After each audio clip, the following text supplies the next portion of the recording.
na kuwa mwenyekiti mpya baada ya uongozi wake Rais wa Burundi Evariste Ndayishimiye kutamatika. Katika hotuba yake, rais akipigia upato utumizi wa teknolojia katika shughuli za kibiashara ili kufanikisha masoko yake hata ughaibuni. Rais ameomba ushirikiano pia wa kibiashara kati ya bara la Afrika, lengo kuu likiwa ni kudidimiza umaskini na kuwapa kipaumbele wananchi wake. Ni katika kongamano la 24 la COMESA katika ukumbi wa KICC jijini Nairobi.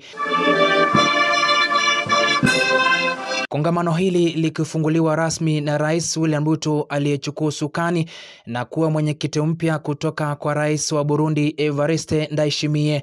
Rais akirai bara Afrika kukumbatia utumizi wa teknolojia katika shughuli za kibiashara. This with profound gratitude, humility and a deep sense of purpose that I stand before you today as the new chair of the COMESA market for Eastern and Southern Africa. I thank you for the trust you have placed in me and in the people of the Republic of Kenya. Africa has been a passive recipient and consumer of technology. The time has come for us to become producers, innovators, and exporters of digital solutions, shaping our own economic destiny. In Kenya, the story of M-Pesa is a vivid example of the power of local innovation. Rais akisema kuwa ni jambo la busara muungano wa COMESA uwekeze zaidi katika mifumo ya kiteknolojia ili kuwawezesha wananchi kunufaika kiuchumi na hata kufikia masoko ya ughaibuni.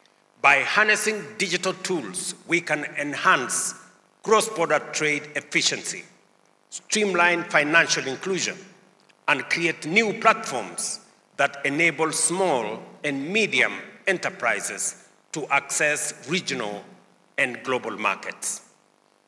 Importantly, digital transformation is not just about technology. It is about people, it's about jobs, it's about opportunities and competitiveness.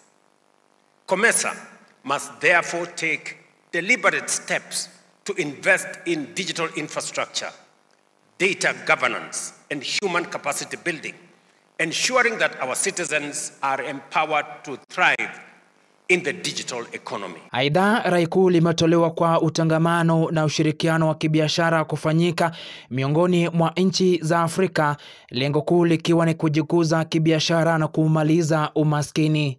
The ultimate goal of integration in Africa must be long-term sustainable growth, job creation, poverty reduction, and improved living standards for our people.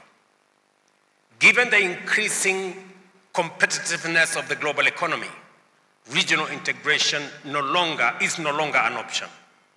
Africa's relevance in the global marketplace will be determined by the depth and the speed of our integration.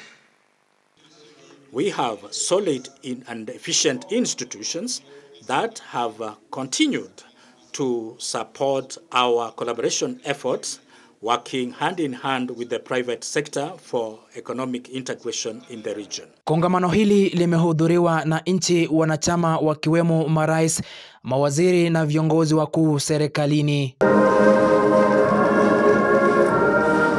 Frederick Kwambua, Undugu TV.